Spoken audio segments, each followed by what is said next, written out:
Call the meeting to order 5:03. Meeting Otter Creek Communication Union District, our monthly meeting. And first thing we have on our agenda, hilarious enough, is a roll call. And I guess we'll just let the roll speak for itself. So we have John Hill from Benson, Larry Corsell from Rutland Town. Mendon. Ah, Yeah. Oh, wow. Whoa. pretty much the same place. I mean, you know, which one has which has a dilapidated mall? That's what I want to know. So Mendon, Tom Collard, Sam Jackson, Pittsford, Andrew Quint, Chittenden. Yep, I'm here. John Hill, Benson, again, Cassandra Hayes from Goshen, Chris Custard, Hubbardton, and again, Tom moved back down on the list again. We'll call him one more time. Bill Moore, Brandon, and then we have Jackie Zavella, who's our treasurer, and Amanda O'Connor from the Rutland Regional Planning Commission. Welcome, everybody. With that, we'll get the approval of the agenda. Anybody want to make a motion to approve the agenda? Move to approve the agenda of the June 16th, 2021 meeting. I'll second. We got a first, we got a second. Any additions? I've got a kind of a legislative update, but I can do that under other business. Or we can sneak it under the legislative update after Amanda's done Okay. filling us in about H15 360. Anything else? All those in favor of approving the agenda as presented signify by saying aye. Aye. Aye. Seems to be unanimous. It is. We have an agenda. Moving on to new member approval, Wells. Amanda. Grateful to have Wells on board. Last month they voted to join, and they have a primary and a secondary, who I don't see on the call. But they voted to join, which is wonderful. So now seek your approval of their membership. Who would make that motion? I'll make a motion to approve adding Wells to the Communication Union District. Seconded by Chris Custer. Any further discussion? All those in favor of approving the membership of Wells to the Otter Creek Communication Union District signify by saying aye. Aye. Aye. Aye. Unanimous. Congratulations. Welcome, Wells. And it looks like if I'm reading, I don't have the names. Let's see. I was going to read them into the record, but as appointed. Do you need the names of the reps? We just add it, whatever, after the fact of the minutes of who it is, but. It is Sharon. They didn't give me the email there. I'm sorry. Sharon Corey is listed. Yes, Sharon Corey. Thank you. I typed it into the agenda. Awesome. And alternate is the chair of the Planning Commission, and I can rarely pronounce his last name. That's all right. We got it on the agenda. Sorry. Oh, good. No, this is not a pronunciation test. William Chmielski. Okay. Oh, nice. Well, excellent. Well, welcome. I can't wait to have them at future meetings. Moving on to our executive committee update. The executive committee met last week. Gosh, I'd ask our secretary who was there from Goshen to remind me of anything that we did that was important there. Because a week seems like a long time ago, and I don't have the minutes yet. Cassandra? I'm sorry, can you repeat that, Bill? Hey, do you remember anything, if we did anything specific or noteworthy at our executive committee meeting? Because you were there. No, it was just sort of housekeeping type stuff, but nothing like that's really huge. Okay. Anybody else from the executive committee want to add, pile on? Yeah, we had talked a bit about which surprised the heck out of me, the telco deal, and that fiber that potentially is showing up in Benson and parts of Hubbardton and places like that. I was not expecting that. And I did go out, Bill, and read a lot of the stuff that I could read from a telco, you know, on their website, dug in a little deeper.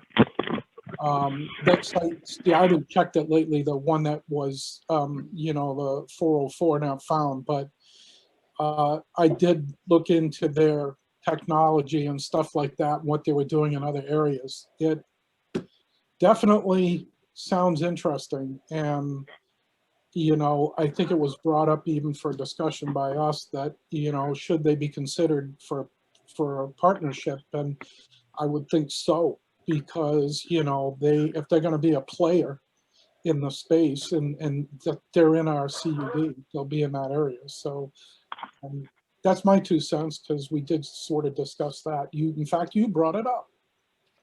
I remember that now. Yes. So yeah, and I don't know if it was before or after the meeting. I did speak with their chief operating officer, and we had a nice discussion. And I think they're open to the possibility of meeting with us and talking with us about a partnership and trying to, you know, help them help us help them. You know, we've so they're open, and they were really great about calling back right away and reaching out and, you know, sharing information. I asked them if they wanted to sign a non-disclosure. He said, "Nah, I'm not worried about it." He's like, "I'll send you what we have for our tentative plans and what we've actually scoped out for costs to do the build out their entire area." You know, and they shared with some of the, you know, success down in Alabama. I do a lot of work down there, what they've done in Maine, and it was a pleasant, good conversation. It felt nice. And I can't help but think that if I were, you know, Joe Nobody calling them up, that it would have been a different conversation, you know. But the fact that CUDs have been put out there as a organization that, you know, should at least be taken seriously, I think has gone a long way. And again, he was very nice and respectful and had some really good information to share. So I'm thrilled to hear it. I really am. That's great. yeah. So on that site, to the link I put into the chat, if you go to the thing, there's a map that's included. It's a really fuzzy map, I'm sure intentionally fuzzy map, that shows about the areas that they're looking at in the 3 communities. You click through on the link. Actually, I'll click that here. I'll put that in the direct link in that too. It just shows the general areas, but I can barely tell, not knowing those towns too well. Sudbury, I can barely read Sudbury, West Spence. Yeah, I can't even. It's tough to read, but it shows these blue areas where they plan on doing their build. So, it's exciting. Moving on to legislative update. H315 and H360. Amanda, Yeah, I honestly can't speak as much as I would like to H360, except that it passed, which means that there's, I think, approximately $150 million allocated to broadband build out to CUDs, and also small Vermont-based operators, meaning operators that don't operate in more than 5 counties, I believe. And then potential tax incentives for, I think, utilities to partner with CUDs, but I'm still trying to get caught up on specifics, because a lot of this is also tied up with ARPA funds, which have their own, I wouldn't say restrictions, but requirements that go with them. And so we're going to be approaching that here soon. The RRPC is going to be acting as the shepherd or manager, I guess, for ARPA funds going to the county level or the RPC level. So Eric Hall in our office is going to be the go-to for all questions ARPA. So we should have clear guidance for that soon. H315, which also involves funding to CUDs with some ARPA funds, is already in the works. We received an official award letter, which is exciting, and that will allow us to pay for and pursue a high-level engineering study for the region. That's important because we do need to have a clear idea of what we're going to be walking into. We were advised by current consultants that providers will use their own studies. That said, we do feel that it's due diligence to do our own work and have our own numbers to reference, and other outside consultants provide their input. So we have funds awarded for that, which is very exciting. I'm pulling up the official award letter. I just put on the CUD website today, and hopefully it's posted to the RPC website, the RFP for the engineering study. We did receive a quote from Finley. I'll be asking them to resubmit to that RFP because we do have to follow pretty strict procurement guidelines.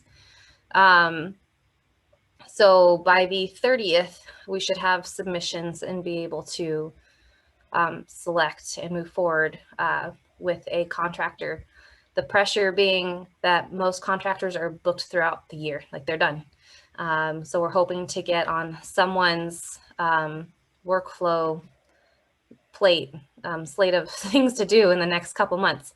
We also need this engineering study to help us finalize our business plan, which theoretically we should have done by the 2nd of January, 2022.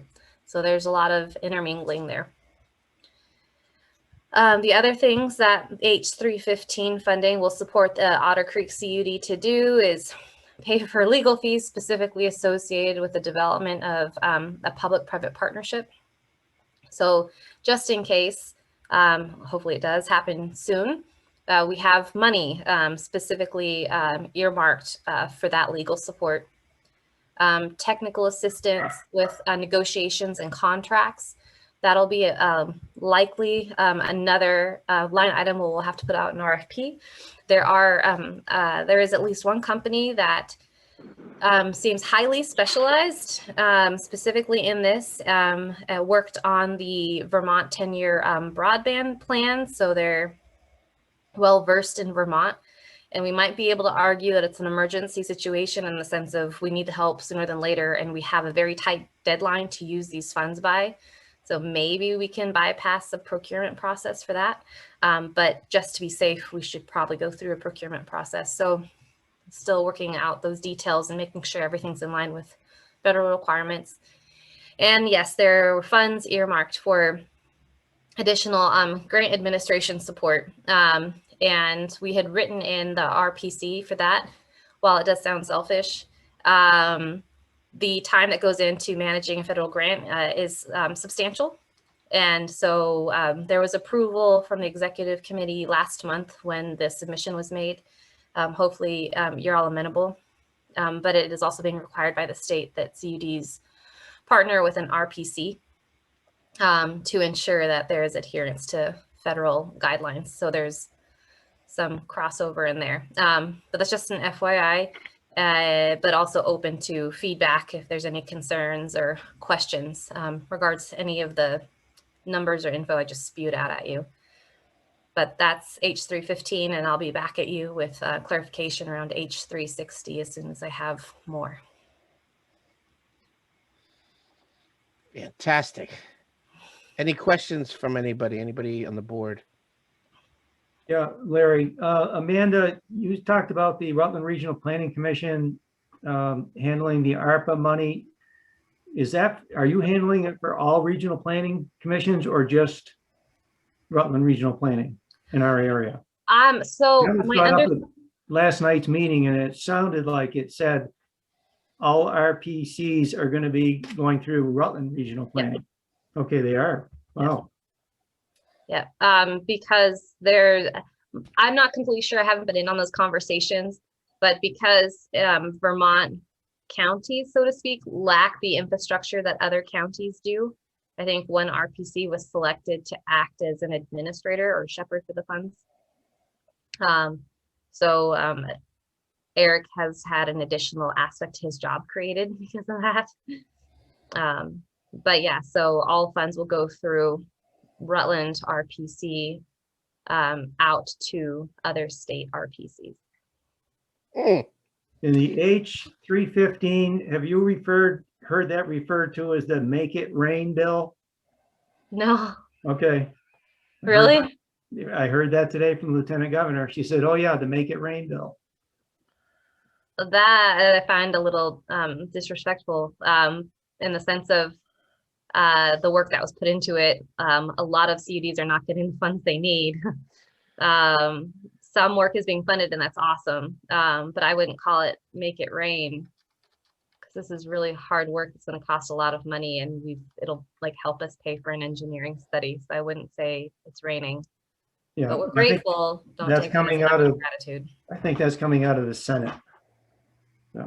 The Senate's calling it that. I Anyways, don't know. sorry, I that's don't know. politics. I have not heard that, and Yeah. I might argue otherwise if I had the opportunity to. Okay. Huh. Yeah. That's quite interesting. We'll have to have a long conversation off the Line. meeting. Oh, offline, just about the RPC thing. I'm interested to see what that looks like from a municipal standpoint about what funds exactly are going through the RPC. If it's anyways, we can talk about that later. So, cool. Any further questions about the legislative update? I've got a There was few a- more things. Yeah, I was gonna say there's a piece that you'd wanted to add. Yeah. So since all the towns are going to be receiving the ARPA funds, Mendon was still waiting to receive from FEMA funds for a occurrence that happened recently. So our town clerk contacted the Department of Public Safety Assistance Coordinator and the audit analyst to make sure that Mendon was in compliance with the federal regulations to receive federal funds for grants and public assistance. As it turned out, neither Mendon's purchasing policy or conflict of interest policies are compliant in meeting with federal standards. So I don't know how many other towns are in the same boat, but they want to get ready for these ARPA funds coming. And I think there was comment that, and Amanda, I'll address this to you, that Stephanie Bort may be setting up or has a template for towns to make sure their purchasing policies and conflict of interest policies are in compliant. There's not much that needs tweaking. The Vermont League of Cities and Towns is aware that the conflict of interest policy doesn't technically meet, their policy doesn't technically meet federal funding guidelines, but their standalone purchasing policy does. So since then, our town clerk has tweaked our documents and they've been approved.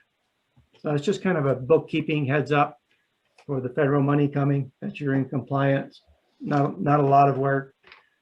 The other thing is I had 2 meetings today, one with Rutland County Senator Cheryl Hooker. She was getting ready to go into a Zoom meeting regarding CUDs. And she said there's talk out there and questioning about the governing board representatives from all these towns and what technical or what expertise they have in all this. And so there was concern out there of that.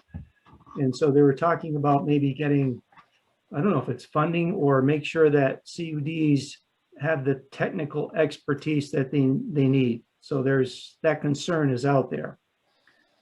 And then I had a meeting with Lieutenant Governor Molly Gray on several subjects, but we did touch on CUDs.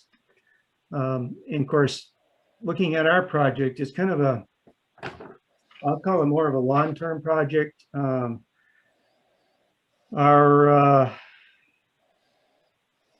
By October of this year, we should have some concrete numbers and a business plan probably by the end of December. So that's kind of long range.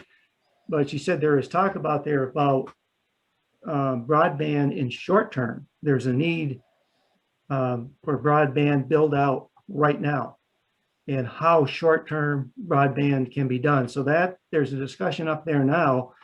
And then was brought up of how this is going to compete with us. If some of this short-term is built out, when we get ready to do our build out, how's that going to affect us? So there certainly doesn't look like we can handle any of this short-term build out, but there isn't concern now in Montpelier about a short-term build out. The need is now. So that was kind of an update from them. And then from our Mendon Select Board, and I mentioned this to Amanda, we have approximately $100,000 coming. There's not much we can use it for. You know, we don't have a water and sewer that we can put it toward. So broadband is kind of looking at the avenue where we're going to be putting our money into. I don't know if any of the short-term request is going to affect that. But I did tell the select board, you know, it's going to be into the fall before I can give them any real concrete answers as to, you know, where our 2 installments when they come as to how we can forward that money. So that's all. It's kind of in a flux right now. I think Amanda said in Montpelier, and, you know, I know Eric Hall's working on that. So seems like there's still a lot of unanswered questions out there. So that's a lot, but that's just the feedback I got from 2 meetings. And this is what's being discussed in the legislature and in Montpelier. The short term and, you know, the qualifications of our governing board. Can they handle this? Basically, that's what they're asking. So that's a lot, but it's out there and I'm reporting on it. So to let you know. The only thing I'd argue is, in defense of everyone here who's risen to the challenge, if people had, you know, real concerns about this, they honestly probably shouldn't have created CUDs, and it should have been a state infrastructure build out. Or I don't know what other process is, but this is hard work, and I'm not a qualified engineer, which is probably what you should have, in all honesty, to guide you. And so if that's the case, then definitely we can look at reallocating funds for that from RPC or whatever it is that's needed. I'm definitely not going to say I have a totally clear idea as to what I'm doing. I'm honestly winging it a lot, and it's really stressful. So I'm not going to throw out my qualifications as to, you know, why I should be here and an engineer not. It's really a question of funding, but also we're trying to meet a need that the region has, and I don't know what the other options are. So. Yeah, I mean, I didn't read into what Larry was saying necessarily as Chris, and more and not only that, and I see Tom's hands up. I'll call Tom just a second. I wanted to respond before it all left my brain. The that was one of the roadblocks that sort of got put in the way when both of these were making their way through the Senate. Was that, oh, they're not qualified, and you know, the legislators saw fit to say, well, they may not be qualified, but they provide a modicum of local control, which was something that's been absent and maybe has kept the incumbents held back, I guess, right? For lack of a better term. You know, the fact that now that there's a board to be answerable to and a board that's working toward this, that perhaps maybe this is the magic the magic that's going to make this finally happen after talking about it for 20 years. You know, I remember Douglas talking about, oh, we're going to throw all this money out. We're going to have broadband. We're going to have wireless towers, and nothing's happened. And so these CUDs is like, all right, well, fine. Now we've got these local boards that can provide, again, a bit of oversight and some targeted money in spaces where they know their communities.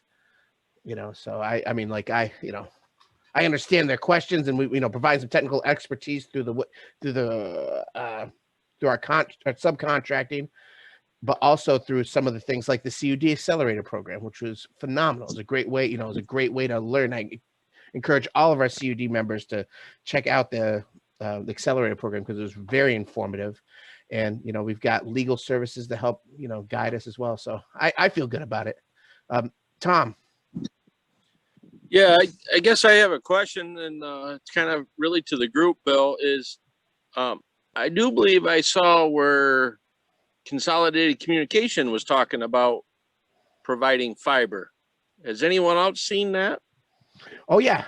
So they made it aware. They made us aware of this back in the late fall. I gosh, this entire 15 months is run together, but they've let us know that they plan on building fiber, and Amanda will speak to the specific towns.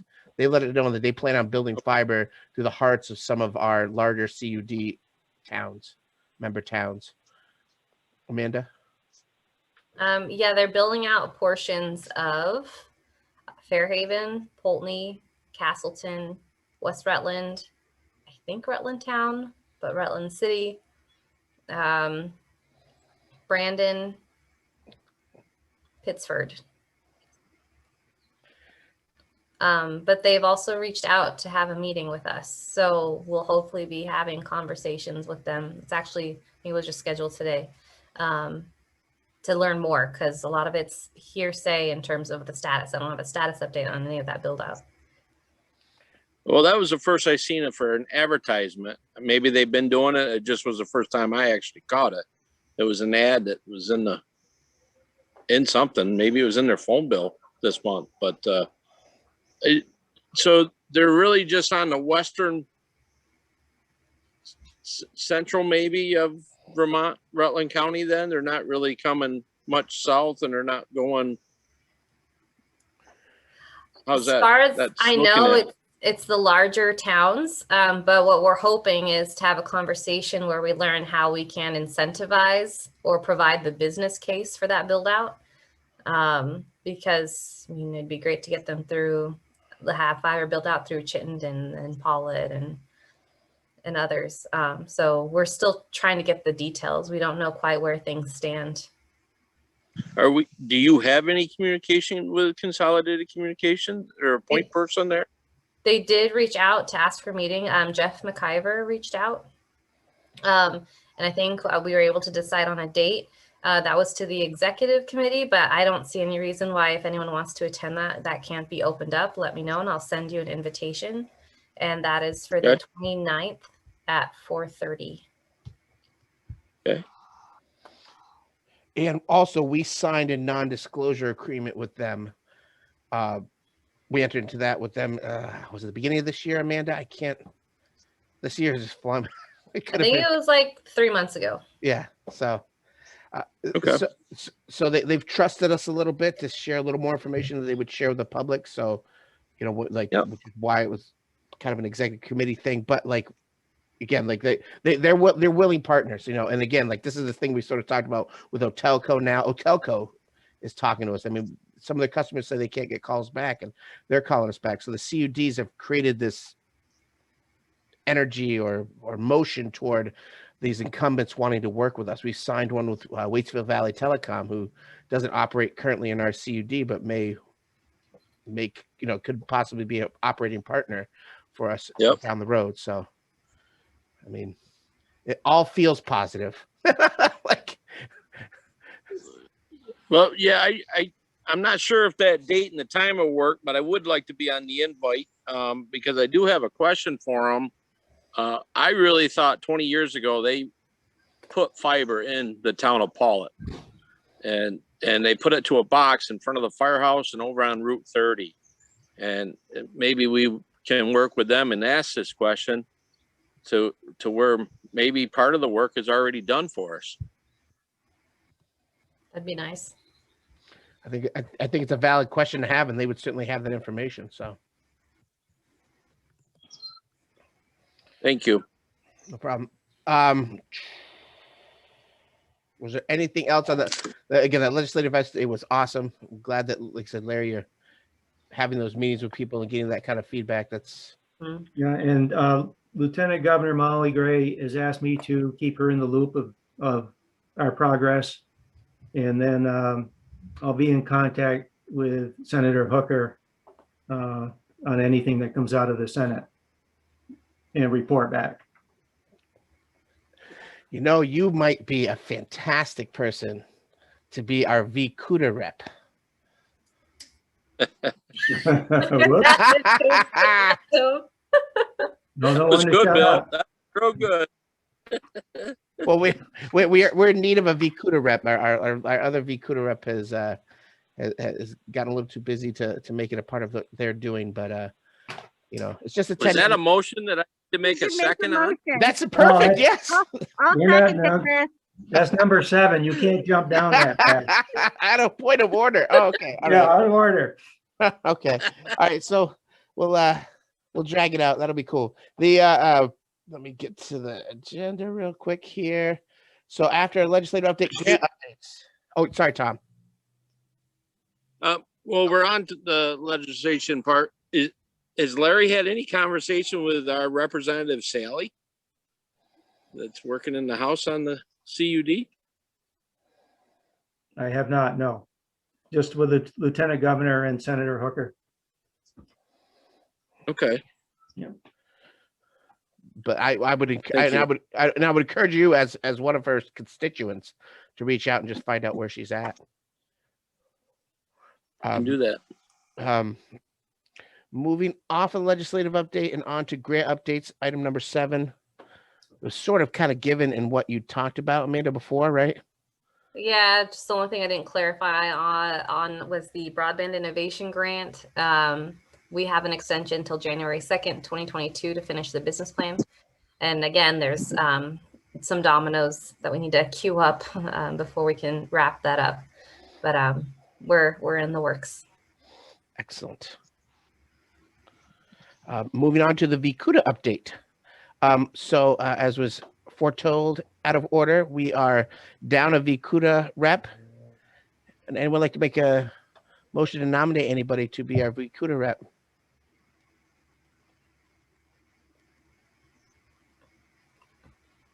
I, as board chair, nominate Larry Corsell as the VCUDA rep for the Otter Creek Communications Union District. You're breaking up, Bill. Likely story. I'll second it. Larry, would you be interested? It's just a meeting or two a month or week. But no, I mean, it's. Sure, I'll do it. I'll do it. Thank you, Larry. Yeah, Thank you, Larry. you're Thank you welcome. very much. By unanimous consent, our new VCUDA rep is Larry Corsell. Do Fantastic. we need a second and vote on that? I did. I judge it by unanimous consent, but let's have a vote just in case. All those in favor signify by saying aye. Aye. Aye. Aye. Aye. It is unanimous. Congratulations, Larry. Yeah. Larry, I'll reach out to you tomorrow with an overview. All right, I'll pick up my lawn signs after campaigning. So.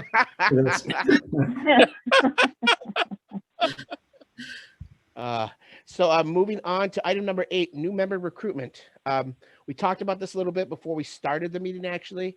I need to triple check on this, however, but the emergency order has gone, and that actually was what allowed the ease of our CUD to kind of grow. It allowed select boards instead of town-wide votes to join the communications union district. So it's going to make our recruiting a little more difficult as we approach towns and select boards. They're going to have either special town meetings or vote it on at their regular town meeting to join our communications union district at this point.